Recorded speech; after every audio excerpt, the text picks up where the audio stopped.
But trailer చూసిన తర్వాత అంటే అది maybe wrong or right I don't know, నాకు ఏదో పూరి గారి స్టైల్ సినిమా చూస్తున్నట్టు అనిపించింది. మంచి విషయం. అది మీకు ఎలా అనిపించింది? నాకు అలాగేం అనిపించలేదండి. మేము కొన్ని బెస్ట్ మూమెంట్స్ అన్ని తీసుకొచ్చి ట్రైలర్లో పెట్టాము అంతే. నాకు మీ క్యారెక్టరైజేషన్ చూసిన, ప్రకాష్ రాజ్ గారి క్యారెక్టరైజేషన్ చూసిన, ఆ సబ్జెక్ట్ కొంతవరకు రివీల్ చేసిన కొంత సబ్జెక్ట్ చూసిన, అక్కడక్కడ హీరోయిన్తో మీ డైలాగ్స్ చూసిన, ఇవన్నీ చూస్తే కొంచెం పూరి గారి సినిమా అని అనే ఇది వచ్చింది.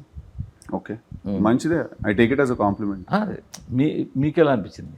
నాకు అలాగేం అనిపించలేదు. నాకు అంటే అదే, అంటే నేను చాలా దాంట్లో 1 year నుంచి దాంట్లోనే ఉన్నాను కదా. నేను అదే షూటింగ్ చేస్తూ అవే డైలాగులు చెప్పుకుంటూ ఆ కథ గురించి డిస్కస్ చేస్తూ నాకు ఒక పాయింట్ తర్వాత ఇది బాగుందా లేదా అని అర్థం చేసుకోవడం ఒకటే జాబ్ సార్. అది నాకు ఎవరైనా చెప్తే ఫ్రెష్గా నేను వింటాను. ఓహో ఇప్పుడు నాకు మీరు చెప్తే అర్థమైంది, ఓహో అలాంటి ఫీలింగ్ వచ్చిందా, which is a good thing. అది ఎందుకంటే ఆయన క్యారెక్టర్స్ బాగుంటాయి. అందరూ చేయాలని కూడా అనుకుంటూ ఉంటారు కదా. అనుకుంటుంటాం కదా. బట్ మీకు మీలో ఉన్న రైటర్ మిమ్మల్ని డామినేట్ చేస్తున్నాడు అప్పుడప్పుడు? డామినేట్ చాలా హెల్ప్ చేస్తున్నాడు సార్ నాకు. డామినేట్ ఏం హెల్ప్ చేస్తున్నాడు అంటే మిమ్మల్ని ఇప్పుడు సపోజ్ మీలో రైటర్ లేడు అనుకోండి, సో డైరెక్టర్ చెప్పింది బ్లైండ్గా చేసిపోతారు. మా అయితే ఒక స్మాల్ డౌట్ 1 or 2 డౌట్స్ అడుగుతారు, అంతకుమించి ఉండదు. బట్ మీలో రైటర్ ఉన్నాడు కాబట్టి వాడిని ముందు మీరు ఆ డైరెక్టర్ ఆయన సాటిస్ఫై చేయాల్సి ఉంటుంది కదా. సాటిస్ఫై చేయడం కన్నా కూడా అదేంటంటే నేను రైట్ క్వశ్చన్స్ అడగగలుగుతాను సార్. నేను కరెక్ట్ క్వశ్చన్లు అడగగలుగుతాను. ఇప్పుడు భాస్కర్ గారే అన్నారు ఇప్పుడు నాకు సిద్ధు రైట్ క్వశ్చన్స్ అన్ని అడుగుతాడు నన్ను అని. సో సాటిస్ఫై చేయడం ఇంపార్టెంట్ కాదు సార్. అక్కడ ఫస్ట్ నాలో ఉన్న రైటర్ ఏంటంటే నాలో ఉన్న యాక్టర్ కోసం పనిచేస్తున్నాడు అన్నట్టు. సో అది నాకు చాలా హెల్ప్ అవుతుంది. అండ్ సాటిస్ఫై చేయాలి కదా సార్. ఇప్పుడు నేను ఒక యాక్టర్ని, నేను ఒక సినిమా ఒప్పుకోవాలి అంటే నేను నాకు నచ్చాలి కదా. ఇప్పుడు నాలో ఒక రైటర్ ఉన్నాడంటే ఆ రైటర్ని మరి సాటిస్ఫై చేయాలి కదా. సో దానివల్ల క్రియేటివ్ డిఫరెన్సెస్ అనేవి దానివల్లనే కాదు సార్. ఇప్పుడు క్రియేటివ్ డిఫరెన్సెస్ అనేది ఫస్ట్ ఆఫ్ ఆల్ అదొక నెగిటివ్ టర్మ్ కింద దాన్ని మనం కాయిన్ చేస్తాం. లేదు రైట్. నేనేమంటానంటే అది నెగిటివ్ కాదు. క్రియేటివ్ డిఫరెన్సెస్ అనేవి ఎప్పుడు కూడా ఏంటంటే ఒక కథ, ఒక క్యారెక్టర్ని మీరు ఒక పర్స్పెక్టివ్లో చూసారనుకోండి, నేను ఇంకో పర్స్పెక్టివ్లో చూస్తాను. దీంట్లో ఒక పాయింట్ ఉంటుంది, ఏదో మంచి పాయింట్, దాంట్లో ఒక మంచి పాయింట్ ఉంటుంది. రెండు తీసుకొచ్చి దగ్గర కలపగలిగితే బెనిఫిట్ ఆఫ్ బోత్ సైడ్స్ వస్తుంది, బెటర్ ప్రొడక్ట్. బట్ దేనివల్ల ఎందువల్ల మీకు ఫ్రీక్వెంట్గా డైరెక్టర్లు మారిపోవడం అన్నది?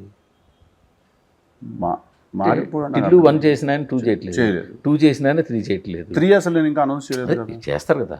అవును చేస్తాను, బట్ అప్పుడు నేను అతను చేయట్లేదని మీకు ఎలా తెలుసు? ఇప్పుడు అంటారు ఇది బాగుంది, మీరే అనేస్తున్నారు అతను చేయట్లేదని చెప్పి. నేనే ఇంకా డిసైడ్ అవ్వలేదు ఎవరు డైరెక్ట్ చేస్తారు. పైగా ప్రతిసారి మీ సినిమాల దగ్గరకు వచ్చేసరికి గాసిబుల్ కాకపోతాయి డైరెక్టర్కి, ఆయనకి క్రియేటివ్ డిఫరెన్స్. అది పాజిటివ్ టర్మే అనుకుందాం పోనీ. అట్లాగే తెలుసు కదా కూడా మీరు మొత్తం ఇష్టం సార్ గాసిప్ రాయడం. ఇష్టం రాయడం, మీకు ఇష్టం చదవడం, జనాలకి ఇష్టం చదవడం, మీకు ఇష్టం, నాకేం ఇష్టం. నేను అసలు మాక్సిమం నా గురించి నాకు తెలియదు ఏం గాసిప్ నడుస్తుంది. క్రియేటివ్ డిఫరెన్సెస్ అనేది ఒకటి మాత్రం బాగా వినిపిస్తూ ఉంటుంది. బట్ ఇష్టం, మంచి కాయినింగ్ వర్డ్, అదొక మంచి పదం. వినడానికి కూడా బాగుంది కదా క్రియేటివ్ డిఫరెన్సెస్. మనం కూడా అని బయట లేటెస్ట్గా కూడా ఏంటి అనిపిస్తుంది అంటే మీరు నా గురించి నేను తెలియదు అంటున్నారు కాబట్టి తెలుసు కదా, రైటింగ్ కూడా మీరే చేసుకుంటున్నారు. డెఫినెట్లీ నేను ఐఎమ్ ఇన్వాల్వ్డ్ అండి. నేను ఇన్ఫాక్ట్ నీర్జానే వచ్చి నాకు చెప్పింది, నేను ఫస్ట్ టైం డైరెక్ట్ చేస్తున్నాను, నా దగ్గర ఒక ఇంట్రెస్టింగ్ ఐడియా ఉంది, నువ్వు ఆల్రెడీ 3 films రాసి వచ్చావు, నువ్వు సక్సెస్ డెలివర్ చేసి వచ్చావు, నాకు డెఫినెట్గా నాకు నీ హెల్ప్ కావాలని చెప్పి ఇన్ఫాక్ట్ ఇద్దరం ఒక 25 days కూర్చున్నాం. ఓకే. సో ఇదేదో మీరు చెప్తున్నట్టుగా నేను వెళ్ళిపోయి ఏదో ఆవిడకి ఇష్టం లేకుండా చేసేయడాలు బయటికి ఎలా వస్తుందంటే అది అలాగే వస్తుంది సార్. అది బాగున్నా కూడా ఈ బయటికి అలాగే వస్తుంది సార్. అలా ఎక్స్టెన్షన్ కూడా ఉంది, అలా వస్తేనే క్లిక్స్ తగులుతాయండి. దాని ఎక్స్టెన్షన్ కూడా ఉంది. నీరజ కోనకి నేను ఈ సినిమాకి అంతవరకు నేను రైటింగ్ మొత్తం నీకు చేసి పెడతా, అంతా చేస్తాను, సెకండ్ సినిమాకి కూడా నీకు గైడ్ చేసి పెడతాను ఎవరితో చేసినా అని ప్రామిస్ చేశాడు సిద్ధు అని.